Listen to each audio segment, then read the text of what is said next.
Hello दोस्तों, कैसे हैं आप। हमारी आज की कहानी है बहू दोस्त। चलिए जानते हैं इस कहानी के बारे में। मम्मी, मैं कह रहा हूँ ना, मैं जोया से ही शादी करूँगा, अन्यथा मैं जिंदगी भर कुंवारा रह जाऊँगा और यह मेरा अंतिम निर्णय है।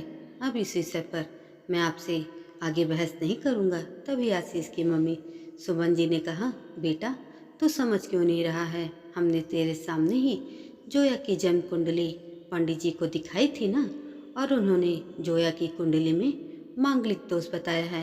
अब तू बता, सब कुछ पता होते हुए हम तेरी शादी एक मांगलिक लड़की से कैसे कर दें।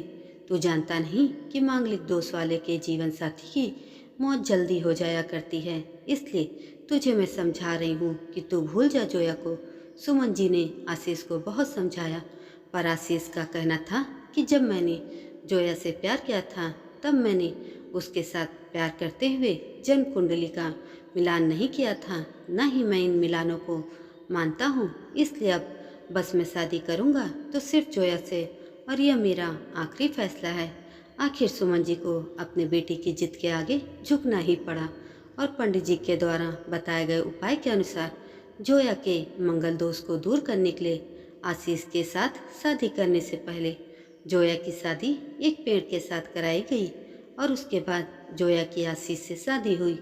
जोया दुल्हन बनकर आशीष के घर आई, पर सुमन जी को जोया का मांगलिक होना अभी भी खटक रहा था और सुमन जी उसे दिल से नहीं अपना पा रही थी। और घर में कुछ भी परेशानी आती तो उसका दोष जोया को ही दिया जाता। लेकिन जोया पढ़ी लिखी संस्कारी लड़की थी और वह अपनी सासू माँ से मिले इन बेवजह आरोपों को अपने दिल से नहीं लगाती थी। और ऐसे ही ससुराल में उसके दिन कट रहे थे। एक दिन आशीष ऑफिस से बहुत जल्दी घर आ जाता है। तब सुमन जी ने उससे पूछा, बेटा आज जल्दी कैसे आ गया। तब उसने बताया, माँ आज सुबह से ही सिर दर्द और बहुत कमजोरी आ रही है, इसलिए ऑफिस में काम करने की हिम्मत ही नहीं हुई मेरी। तब सुमन जी ने कहा, चल बेटा जल्दी कर, हमें डॉक्टर के पास चलना चाहिए। तब आशीष और सुमन जी डॉक्टर को दिखाने गए। डॉक्टर को दिखाने के बाद मालूम पड़ा कि आशीष को पीलिया हो गया है। और दोनों जैसे ही घर लौटे, सुमन जी ने घर को सर पर उठा लिया और कहने लगी, जब से ये लड़की हमारे घर आई है तब से हमारे घर में परेशानी और बीमारियां भी साथ में लेकर आई हैं। इसके कदम ही अशुभ हैं। अब देखो, इसका मांगलिक दोष हमारे बेटे पर भी असर करने लग गया है। कल को अगर मेरे बेटे को कुछ हो गया तो कौन जिम्मेदार होगा। अब जोया से और बर्दाश्त नहीं हुआ और उसने कहा, मम्मी जी प्लीज़, और कितना नीचा दिखाएंगी मुझे। आज तक मैं चुप रही क्योंकि पापा ने यही सिखाया था कि बड़ों के आगे ससुराल में जवाब मत देना, पर आज तो आपने हद ही कर दी है। अगर मैं आज नहीं बोलूँगी तो ज़िंदगी भर खुद को माफ़ नहीं कर पाऊँगी। मम्मी जी, अगर आप पंडित जी पर भरोसा नहीं करती थी तो उनके कहे अनुसार आपने सारी मांगलिक दोष निवारण की विधि क्यों करवाई। आपने पहले क्यों मेरी पेड़ से शादी करवाई। दोष मेरा मांगलिक होना नहीं है, बल्कि दोष में तो मेरा आपकी बहू होना है, क्योंकि घर में जाने अनजाने में कुछ भी परेशानी आती है उसको आप मुझसे जोड़ देती हैं। और जब कोई सास अपनी बहू से सिर्फ और सिर्फ नफरत कर रही होती है तब यह बहू दोष बेटे बहू को नहीं पूरे परिवार को परेशानी में डाल देता है। और इस बहू दोष से मुक्ति भी सिर्फ सास ही दिलवा सकती हैं। बहू को अपनी बहू माने, उसे दिल से अपनाए, उसे भी सम्मान दे और यह महसूस कराए कि वह भी इस परिवार का सदस्य है। नहीं तो बहू दोष मांगलिक दोष से भी ज़्यादा पीड़ादायक हो जाता है। जोया की कही हुई बातें सुमन जी के दिल को झंझोक रही थी और उन्हें मन ही मन अपनी गलती पर पश्चाताप भी हो रहा था।